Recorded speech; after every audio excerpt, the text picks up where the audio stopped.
Hello, I'm Laura Vedder here for Brookdale TV at the 2015 Brookdale Commencement Ceremony. With me now is honorary degree recipient David Goldman.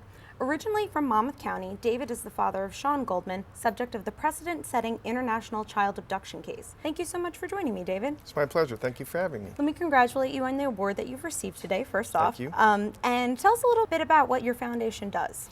Our foundation's sole purpose is to keep attention focused on these child abductions and to do whatever we can to get American abducted children back home, period. So what made you decide to start the foundation?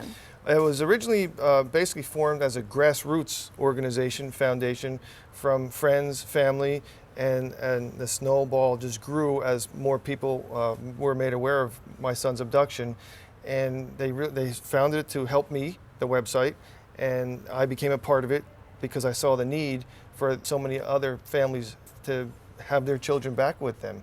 And with this foundation, we are raising money to give to these families who have tremendous legal burdens. We're getting laws passed.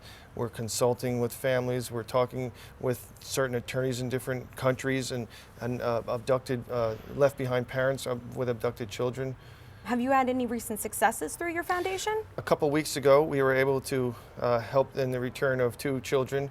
The father has New Jersey roots, but he now lives in Colorado. They were abducted to Argentina in 2010, and a little over 2 weeks ago, they're returned. They're back with Dad, roaming the hills of the Colorado pastures, which is really nice for them, and being home and being in that fresh air with their dad and extended family. That's fantastic. That's a great Congratulations. So what sort of resources does your foundation provide for victims, both the parents and the children, of these international abduction matters? We have a chat, group chat, so to speak, on the website where parents can come and speak with each other and give advice. Some are different levels in the abduction, brand new, what do we do? 4 years into it, this is what we've done. We raise money. I mean, that is one of the biggest things that these families need. You get a mom or a dad who come home one day and their spouse or ex-spouse is gone, and now they lose their husband or their wife, their child or their children.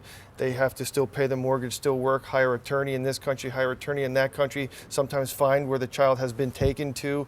I mean, the legal expenses, the financial burden in general is just overwhelming. So we try to give them some financial support. We're a small organization. We don't have a lot of fundraising. We're just a few volunteers, but we do whatever we can to give grants to these parents so they can jump on that plane and attend that important court hearing so they can get their kid home. So we do that, and we speak with them, and again, we try to pass legislation, which we just did, whatever we can to keep the name, to keep the voice, to keep the issue in the spotlight, to get our American kids back home on American soil. So for those interested, though, who see this, how can people reach out and assist you in the fight against international parental child abduction? They can contact us through our website, bringshawnhome.org, and they can contact their congressman.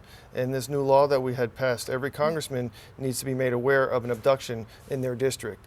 And with that, and the more that the congressmen become more familiar with it, I'm sure every congressman in this country has a case.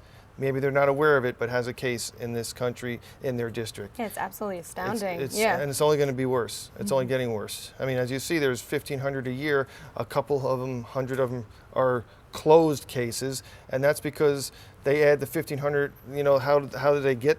Do they get to that number? And sometimes the children age out, which means the kid's been kidnapped, staying in that country for 4 years. They were 14, now they're 18 or 16, whatever the country makes age out, and then they close the case. So these children aren't coming home. The cases are closing, but they're not coming home, and that's what we need to do, is get them home. Yeah, absolutely.